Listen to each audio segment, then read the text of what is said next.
नमस्कार दोस्तों, ओम नमः शिवाय। आप सभी का स्वागत है एक बार फिर आपके अपने चैनल द महान धर्मी पर। दोस्तों भक्तों, आप सभी को वैशाख मास के शुक्ल पक्ष की मोहिनी एकादशी की ढेर सारी शुभकामनाएं। स्वागत है भक्तों। इस बार जो मोहिनी एकादशी आने वाली है उसके बारे में जानेंगे कि यह व्रत किस दिन रखा जाएगा, उत्तम व्रत की तारीख क्या होगी, एकादशी किस दिन है, द्वादशी किस दिन मनाई जाएगी और पूजा कब करनी चाहिए।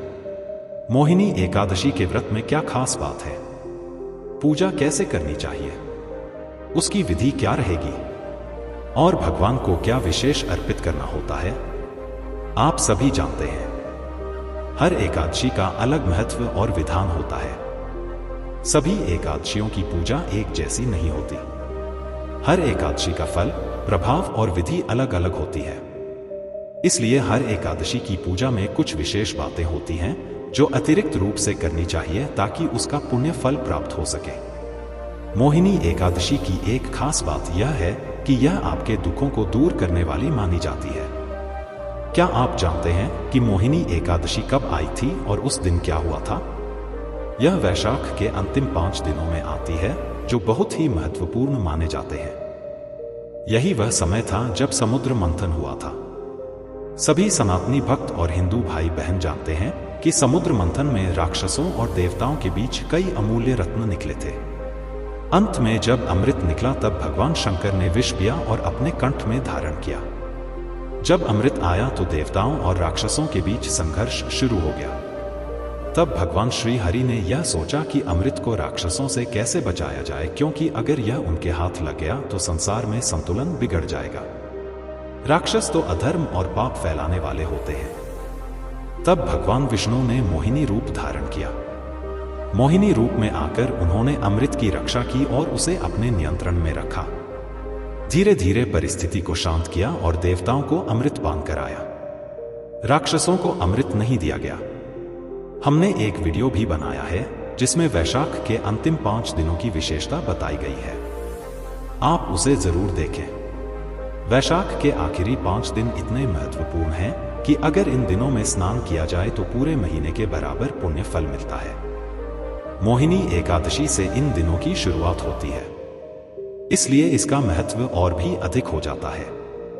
यह 5 दिन अमृत मंथन की कथा से जुड़े हुए हैं और इसीलिए इनकी महिमा भी खास मानी जाती है। इस प्रकार जानकारी बहुत ही महत्वपूर्ण है जो हम इस वीडियो में आपको देने जा रहे हैं।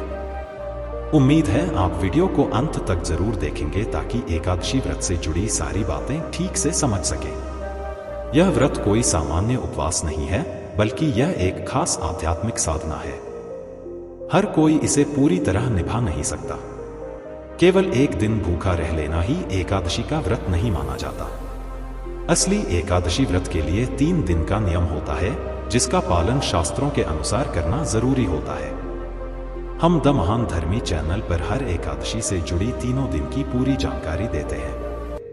क्या करना है, क्या नहीं करना है, क्या खा सकते हैं, क्या नहीं और कौन कौन से नियमों का पालन जरूरी होता है। जानकारी शुरू करने से पहले आपसे निवेदन है, इसे लाइक जरूर करें और इस चैनल द महान धर्मी को सब्सक्राइब भी कर लें। यह जानकारी पूरी तरह शास्त्रों पर आधारित है जो शायद आपको अन्य जगहों पर आसानी से ना मिले। मेरी जानकारी के अनुसार कोई और चैनल ऐसा नहीं है जो पुराणों और धर्म ग्रंथों की इतनी गहराई से बात करता हो। यदि किसी को प्रभु की भक्ति के जरिए सही दिशा मिलती है और वह लाभ उठाता है तो यह सबसे बड़ा पुण्य होता है। इसलिए इस वीडियो को ज्यादा से ज्यादा लोगों तक पहुंचाएं ताकि वे भी इसका लाभ ले सकें। जब वे इस जानकारी के आधार पर व्रत और पूजा करेंगे तो उन्हें पूर्ण फल मिलेगा और उसका कुछ पुण्य आपको भी मिलेगा, क्योंकि आपने वह जानकारी उन तक पहुंचाई। किसी को धर्म के मार्ग पर चलने की प्रेरणा देना बहुत बड़ा पुण्य का कार्य है। इससे भगवान श्री हरि विष्णु भी प्रसन्न होते हैं। इसीलिए आप इस वीडियो को अधिक से अधिक लोगों तक जरूर पहुंचाएं और अगर आप भी चाहते हैं कि आपका व्रत सफल हो तो कमेंट बॉक्स में ओम नारायण नमः जरूर लिखें। यह वैशाख एकादशी का मूल मंत्र है। इस मंत्र को जितना अधिक जपेंगे और लिखेंगे उतना ही अधिक कल्याण होगा और एकादशी के दिन इसका प्रभाव कई गुना बढ़ जाता है। द महान धर्मी चैनल पर हम हर दर्शन को विशेष रूप से मोहिनी एकादशी जैसे पर्वों को समर्पित करते हैं। यह वैशाख महीने की दूसरी एकादशी होती है। मोहिनी एकादशी के दिन भगवान श्री हरि ने मोहिनी रूप धारण कर अमृत कलश की रक्षा की और बाद में देवताओं को उसका सेवन कराया। उन्होंने राक्षसों को उस अमृत से दूर रखा। आगे हम आपको विस्तार से बताएंगे कि मोहिनी एकादशी के दिन कौन कौन से कर्म करने चाहिए और किस विधि से आपको यह व्रत पूरा करना है, उसकी जानकारी भी दे देते हैं। दशमी तिथि से इस व्रत का अनुष्ठान शुरू हो जाता है।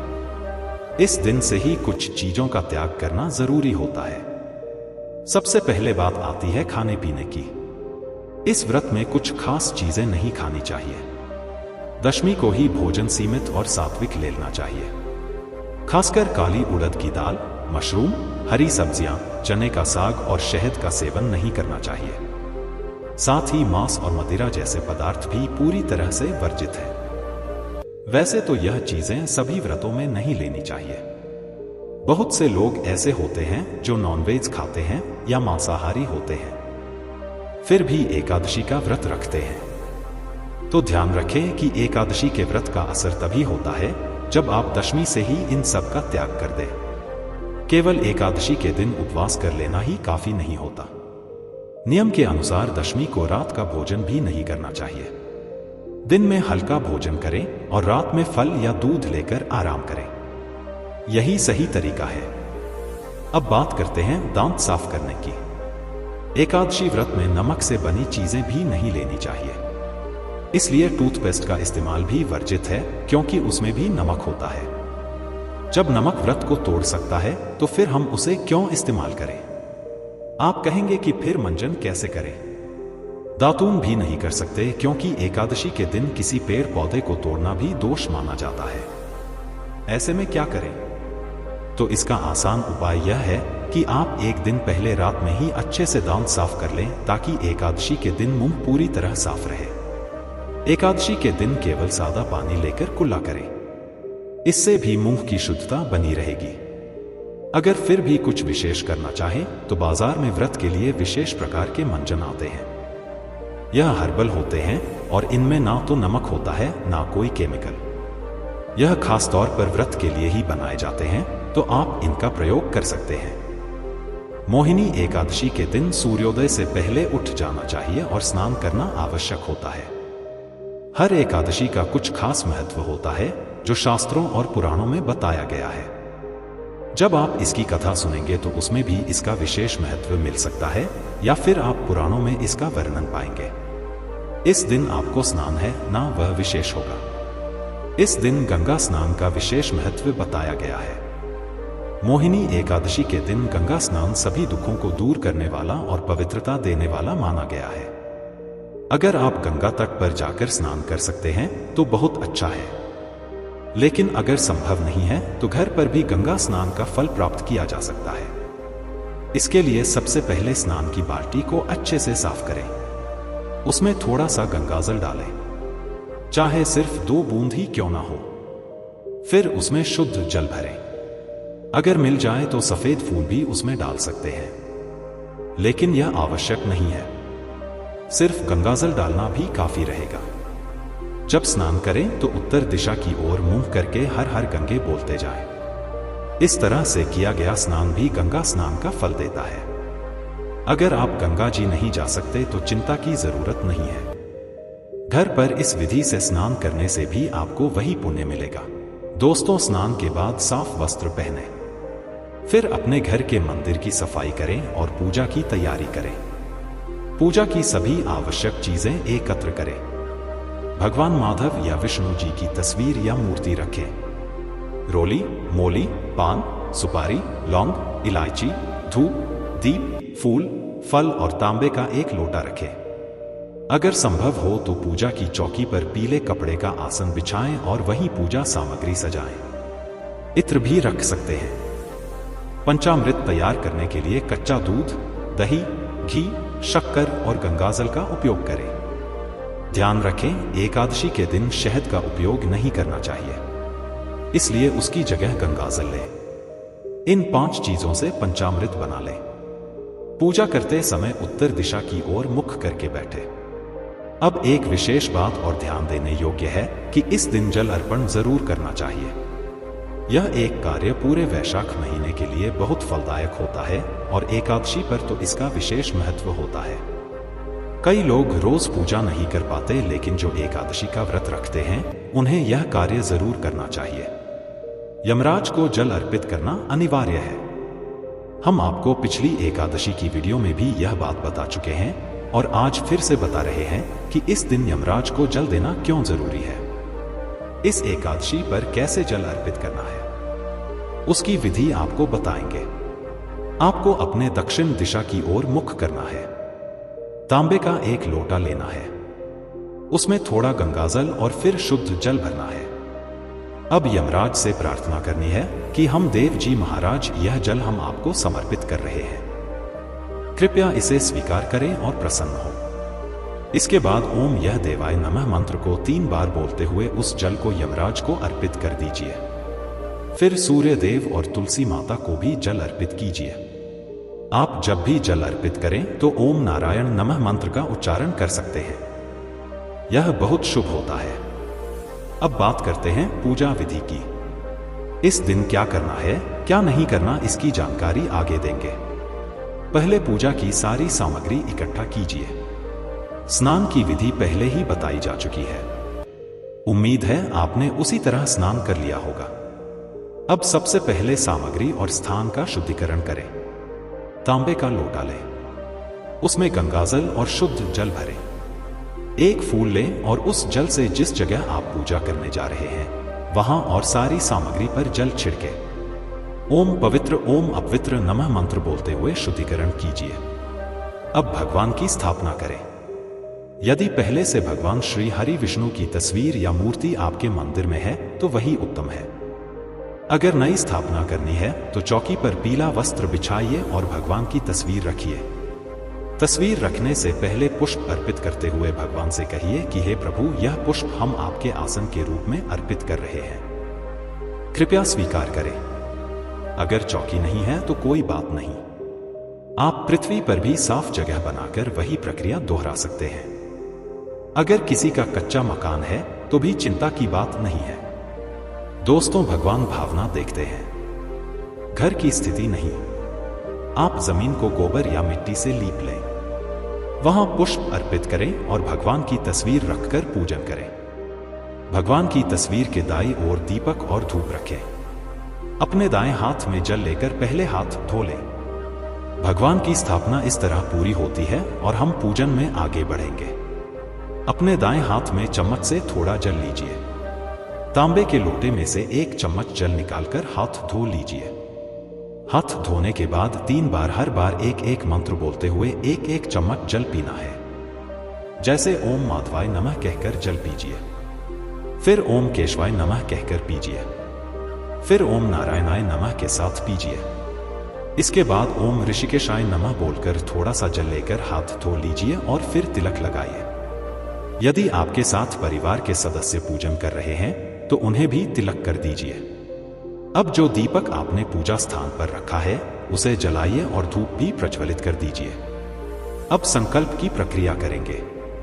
इसके लिए दाएं हाथ में जल लीजिए, साथ में 1 रुपया का सिक्का रखें और चाह तो कुछ पुष्प भी रख सकते हैं। अब अपना नाम, गोत्र, जिस स्थान पर बैठे हैं उसका पता, मकान नंबर, क्षेत्र का नाम और शहर का नाम बोलिए। फिर कहिए कि मैं वैशाख महीने की शुक्ल पक्ष की मोहिनी एकादशी का व्रत कर रहा हूं और भगवान विष्णु की पूजा का संकल्प करता हूं। यह संकल्प भगवान के चरणों में अर्पित कर दीजिए। संकल्प करना बहुत जरूरी होता है। कोई भी व्रत बिना संकल्प के अधूरा रहता है। एकादशी व्रत में इसका विशेष महत्व है। अब भगवान का पूजन आरंभ करेंगे।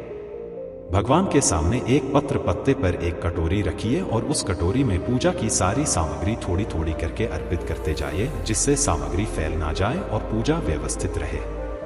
सबसे पहले भगवान को जल अर्पित करेंगे, जिसे अंजनम कहा जाता है। फिर भगवान के चरणों को धोने की प्रक्रिया करेंगे, जिसे पद्यमार्जन कहते हैं। इसके लिए हर मंत्र के साथ 1 चम्मच जल सामने रखे पत्ते में डालते जाइए। ओम भूर्भुवः स्वः मोहिनी एकादशी व्रत पूजन प्रारंभ करो। ओम भूर्भुवः स्वः नारायणाय नमः। ओम भूर्भुवः स्वः वासुदेवाय नमः। अब भगवान को स्नान कराएंगे। अगर आपके पास मूर्ति है तो भगवान को पंचामृत से स्नान कराइए। इसके लिए दूध, दही, घी, शक्कर और गंगाजल मिलाकर पंचामृत तैयार कीजिए। अगर प्रतिमा नहीं है और आप तस्वीर पर पूजन कर रहे हैं तो पंचामृत में एक फूल डुबोकर उसे भगवान को अर्पित कीजिए। इसके बाद भगवान को शुद्ध जल से स्नान कराइए। ओम भूर्भुवः स्वः नारायणाय नमः पंचामृत लेकर भगवान को अर्पित करें। पंचामृत से स्नान करने के बाद भगवान को वस्त्र अर्पित करें और तिलक लगाएं। फिर ओम भूर्भुवः स्वः नारायणाय नमः मंत्र का जाप करें। तिलक करने के बाद भगवान को पुष्प अर्पित करें, माला पहनाएं और धूप दीप अर्पित करें। जो भी भोग आपके पास है वह अर्पित करें। इस दिन अगर आप केसर युक्त पीली बूंदी के लड्डू का भोग लगाते हैं तो यह उत्तम रहेगा, क्योंकि केसर युक्त बूंदी के लड्डू बहुत शुभ माने जाते हैं। ओम भूर्भुवः स्वः श्री नारायणाय नमः मंत्र का जाप करते हुए भगवान को पान का पत्ता अर्पित करें, जिसमें 2 इलायची और 1 सुपारी रखें। यह तांबूल रूप में अर्पित करें। ओम भूर्भुवः स्वः श्री नारायणाय नमः कहकर भगवान को नमस्कार करें और निवेदन करें कि प्रभु इस एकादशी व्रत को हम सफलता से कर सकें। इसके लिए हमें शक्ति प्रदान करें। अब पूजन के बाद एकादशी की कथा सुने या विष्णु सहस्त्र नाम का पाठ करें। एकादशी की कथा और विष्णु सहस्त्र नाम दोनों को हम हमेशा अपने चैनल पर अपलोड करते हैं। अगर आप चैनल पर नए हैं तो चैनल को सब्सक्राइब जरूर कर लें ताकि आपको समय पर सही जानकारी मिल सके। यह चैनल ज्योति संस्थान का है, जहां सही जानकारी दी जाती है। कुछ अन्य चैनल्स पर गलत कथाएं होती हैं जो आपके व्रत को नष्ट कर सकती हैं। सही कथा सुनने और सही व्रत जानकारी के लिए चैनल को सब्सक्राइब करें और बेल आइकन दबाएं ताकि आपको हमारे वीडियो समय पर मिल सके। संभव हो तो इस दिन नारायण कवच भी सुने, जिसे हम आपके लिए अपलोड करेंगे। एकादशी व्रत के नियमों में प्रमुख रूप से ब्रह्मचर्य का पालन करना है। किसी के प्रति द्वेष और नफरत ना रखें। घर में भगवान की स्थापना शांति और सौहार्द के साथ करें। समय का सही उपयोग करें और संभव हो तो कीर्तन करें। रात्रि को जागरण करें। अगले दिन पारण के लिए सूर्योदय से पहले उठकर तैयार हो जाएं। पारण से संबंधित विस्तृत जानकारी हम आपको एक अलग वीडियो में देंगे। अब बात करते हैं यमराज को जल अर्पित करने की। यह एक महत्वपूर्ण कार्य है। दक्षिण दिशा की ओर मुंह करके ओम यमदेवाय नमः मंत्र बोलते हुए 1 लोटा जल यमराज को अर्पित करें। अब हम बात करते हैं व्रत के समय और पूजन मुहूर्त की। एकादशी तिथि 7 मई को सुबह 10:19 से शुरू होगी और 8 मई को दोपहर 12:19 पर समाप्त होगी। इसलिए 8 मई को व्रत करना सबसे उत्तम रहेगा। 9 मई को आप एकादशी का पारण कर सकते हैं।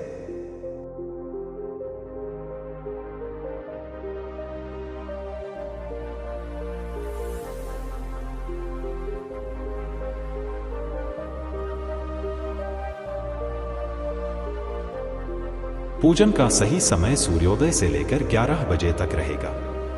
अगर आपको इस समय में पूजन करना मुश्किल हो तो 12 बजे से लेकर 2 बजे तक भी पूजन किया जा सकता है। व्रत का पारण और दान भी उसी दिन किया जा सकता है। व्रत वाली एकादशी के दिन भगवान विष्णु और माता लक्ष्मी की विधि पूर्वक पूजा करें और उसी के साथ गौ माता की भी पूजा अवश्य करें। एकादशी की पूजा के लिए जो भोग बनाया गया है उसमें से 2 पूरियां गौ माता को अवश्य खिलाएं। ध्यान रखें सूखी पूरी ना खिलाएं। पूरी पर मिठाई या सब्जी या हलवा जरूर लगाकर गौ माता को अर्पित करें। दोस्तों, हर एक और मांगलिक काम में गौ माता या उनसे जुड़ी चीजें जैसे गाय का गोबर, गोमूत्र, दूध या गाय के दूध से बना घी जरूर शामिल करना चाहिए। इससे पुण्य की प्राप्ति होती है। सनातन परंपरा में माना जाता है कि जिस घर में गाय होती है वहां के सभी वास्तु दोष अपने आप दूर हो जाते हैं, क्योंकि बिना पंचगव्य के पूजा पाठ और हवन पूरा नहीं माना जाता। दोस्तों, महीने में एक बार परिवार सहित गौशाला जरूर जाएं और वहां गायों को हरा चारा खिलाएं। ऐसा करने से सभी प्रकार के दोष शांत हो जाते हैं। आपका प्रिय चैनल ज्ञानवर्धक टेल्स कभी किसी को गलत जानकारी नहीं देगा और सही उपाय बताएगा। गर्मियों में गाय को साफ पानी पिलाएं और सर्दियों में गुड़ जरूर खिलाएं। खासकर मोहिनी एकादशी के दिन गाय को गुड़ खिलाना बहुत शुभ माना जाता है। लेकिन ध्यान रखें, गर्मियों में गाय को गोंद नहीं खिलाना चाहिए। गाय से जुड़ी कुछ शुभ और अशुभ संकेत भी होते हैं। जैसे अगर गाय का दूध दोहन करते समय वह ठोकर मार दे और सारा दूध गिर जाए तो यह अपशगुन होता है। लेकिन अगर आप यात्रा पर जा रहे हो और रास्ते में गाय अपने बछड़े को दूध पिलाते हुए दिख जाए तो यह संकेत देता है कि आपकी यात्रा सफल रहेगी। गाय की आवाज यात्रा पर निकलते समय सुनाई दे या रात में उसकी हुंकार सुनाई दे तो यह भी शुभ माने जाते हैं। दोस्तों, गाय के साथ कभी ऐसा व्यवहार ना करें जिससे उन्हें तकलीफ हो। आज जब गाय को राष्ट्रीय पशु बनाए जाने और उन्हें अधिकार देने की बातें हो रही हैं, तो जरूरी है कि हम उनके साथ सम्मान से पेश आएं। कई लोग गाय से दूध लेना तो जानते हैं, लेकिन जब वह दूध देना बंद कर देती है तो उसे सड़कों पर छोड़ देते हैं। फिर कोई उसे मारता है, कोई पानी डालता है या बीमारी में तड़पने के लिए छोड़ देता है। ऐसी स्थिति बहुत दुखद है। शास्त्रों में साफ कहा गया है कि गाय को कभी मारना या पीटना नहीं चाहिए। उन्हें माता का दर्जा दिया गया है और जो कोई गाय को नुकसान पहुंचाता है वह ऐसा पाप करता है जैसे अपनी मां को चोट पहुंचाई हो। ऐसे व्यक्ति को नरक में कष्ट झेलना पड़ता है और अगले जन्म में पशु योनि मिलती है। गौतम मुनि ने एक बार गलती से गाय को डंडा मार दिया था, जिससे उसकी मृत्यु हो गई। इस पाप से छुटकारा पाने के लिए उन्हें वर्षों तक तपस्या करनी पड़ी। यह मोहिनी एकादशी का ही अवसर था जब भगवान श्री कृष्ण ने बैल के रूप में आए एक राक्षस का वध किया था। इस पाप से मुक्ति के लिए उन्हें सभी तीर्थों को बुलाकर एक कुंड में स्नान करना पड़ा, तभी वे पाप मुक्त हुए। साथ ही जो व्यक्ति पानी पी रही गाय को डराकर भगाता है वह बहुत बड़ा पाप करता है। लेकिन ऐसे लोग जो गाय की सेवा करते हैं उन्हें स्वर्ग की प्राप्ति होती है और अगले जन्म में सुख समृद्धि से भरा जीवन मिलता है। आराम कर रही गाय को उठाकर परेशान करना भी पाप माना गया है। जो लोग गाय की सेवा करते हैं उन्हें उनके पिछले जन्मों के पापों से मुक्ति मिलती है और वे गोलोक में स्थान पाते हैं। इसके अलावा गाय को डंडा मारकर उठाना या उस पर पानी डालकर उठाना बहुत बड़ा पाप माना गया है। ऐसा करने वाला व्यक्ति अगले जन्म में दर दर भटकता है। शास्त्रों में यह भी बताया गया है कि जो लोग गाय की सेवा करते हैं, उन्हें भोजन कराते हैं और उनकी देखभाल करते हैं, उनकी सभी मनोकामनाएं पूरी होती हैं। गाय के बछड़े के लिए जो दूध बचता है वही मनुष्य को लेना चाहिए। लेकिन कुछ लोग पहले गाय को धोते हैं और फिर बछड़े के लिए छोड़ा गया दूध भी दूह लेते हैं। ऐसा करना बहुत बड़ा पाप माना गया है। इस तरह के दूध को पीने और दूहने वाला दोष का भागी बनता है। शास्त्रों में यह भी कहा गया है कि गाय और बैल की पीठ पर नहीं बैठना चाहिए। ऐसा करना महापाप होता है और इसके कारण नरक की यातना भोगनी पड़ती है। नंदी जो महादेव के वाहन हैं, उन्होंने स्वयं इच्छा से शिव की सवारी बनना स्वीकार किया था, इसलिए वह एक अपवाद है। गाय का दान करना बहुत पुण्य का कार्य है, लेकिन कभी भी बूढ़ी या बीमार गाय का दान नहीं करना चाहिए। कठोपनिषद में भी नचिकेता की कथा मिलती है, जहां उन्होंने अपने पिता द्वारा बूढ़ी गायों का दान देने पर आपत्ति जताई थी। जो लोग दूध देने वाली गाय का दान बछड़े सहित करते हैं, उन्हें महान पुण्य की प्राप्ति होती है और वे स्वर्ग में स्थान पाते हैं। सूर्य, चंद्र, मंगल या शुक्र की राहु से युति हो तो पितृदोष बनता है। शास्त्रों के अनुसार सूर्य पिता का और मंगल रक्त का कारक होता है। यदि सूर्य शनि, राहु या केतु से प्रभावित हो या मंगल राहु केतु से जुड़ा हो तो यह दोष जीवन में संघर्ष लाता है। इस दोष से छुटकारा पाने के लिए एकादशी या रोज गाय को रोटी, गुड़ या हरा चारा खिलाना चाहिए। दोस्तों, हर एक और मांगलिक काम में गौ माता या उनसे जुड़ी चीज जैसे गाय का गोबर, गोमूत्र, दूध या घी का प्रयोग जरूर करें। इससे पुण्य मिलता है। सनातन परंपरा के अनुसार जिस घर में गाय होती है वहां के वास्तु दोष अपने आप समाप्त हो जाते हैं। गाय के शरीर पर जो कुबड़ होता है उसे बृहस्पति ग्रह का प्रतीक माना गया है। यदि किसी की कुंडली में बृहस्पति नीच राशि मकर में हो या अशुभ हो और यात्रा के समय सामने गौ माता दिख जाए तो उन्हें दाहिनी ओर से निकलने देना चाहिए। यह यात्रा की सफलता का संकेत होता है। अगर आप यात्रा पर निकले हो और रास्ते में गाय अपने बछड़े को दूध पिलाती हुई दिखे तो समझ लीजिए कि आपकी यात्रा सफल होगी और जिस घर में गाय होती है उसमें वास्तु दोष स्वतः ही समाप्त हो जाता है। और आप जब भी रोटी बनाएं हर दिन ताज़ी रोटी ही बनाएं। अगर आप गाय के लिए रोटी बना रहे हैं तो कोशिश करें कि उसे तुरंत ही गाय को खिला दें। अगर आप उस रोटी को रखकर अगले दिन देंगे तो वह बासी मानी जाएगी।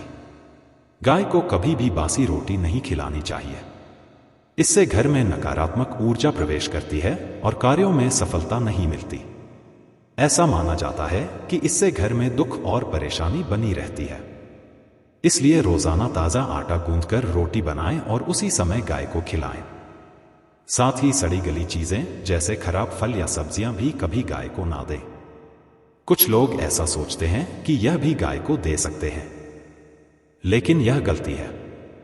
शुद्ध और अच्छी चीजें ही गाय को अर्पित करनी चाहिए। आप आटे की 11 छोटी लोइयां बनाकर उन पर हल्दी लगाकर गाय को खिला सकते हैं। जब आप ऐसा करेंगे और श्रद्धा से गाय के चरणों को स्पर्श करेंगे तो आपके रुके हुए काम बनने लगेंगे और जीवन में आने वाली रुकावटें दूर होंगी। इसके साथ ही अगर आप 7 बार गाय की परिक्रमा भी कर लें तो यह और भी शुभ माना जाता है। जब आप ऐसा करेंगे और श्रद्धा से गाय के चरणों को स्पर्श करेंगे तो आपके रुके हुए काम बनने लगेंगे और जीवन में आने वाली रुकावटें दूर होंगी। इसके साथ ही अगर आप 7 बार गाय की परिक्रमा भी कर लें तो यह और भी शुभ माना जाता है। जब भी गाय को रोटी दें तो उस पर थोड़ा सा घी या हल्दी जरूर लगाएं। अगर घी या हल्दी ना हो तो आप मिश्री भी रख सकते हैं, लेकिन ध्यान रखें कि रोटी एकदम सूखी ना हो। खाली रोटी देने से पुण्य की बजाय दोष लगता है। जी हां दोस्तों, यह छोटे छोटे उपाय आपके जीवन में बहुत बड़ा बदलाव ला सकते हैं, इसलिए इन बातों का ध्यान रखें। दोस्तों, वीडियो अच्छी लगी हो वीडियो को लाइक करें, ज्यादा से ज्यादा अपने दोस्तों में शेयर करें। माता लक्ष्मी और भगवान विष्णु आपकी मनोकामनाओं को पूरा करेंगे। तो भक्तों, यह तमाम जानकारी जन और रुचि को ध्यान में रखकर दी जा रही है। वास्तुशास्त्र के उपाय को अपनी आस्था और विश्वास पर आजमाएं। हमारा चैनल द महान धर्मी इस वीडियो के द्वारा किसी भी प्रकार का कोई दावा नहीं करता है। इस चैनल को सब्सक्राइब करके बेल आइकॉन जरूर दबा लीजिए और इस वीडियो को एक लाइक जरूर कीजिएगा। ठीक है, धन्यवाद दोस्तों वीडियो को लास्ट तक देखने के लिए।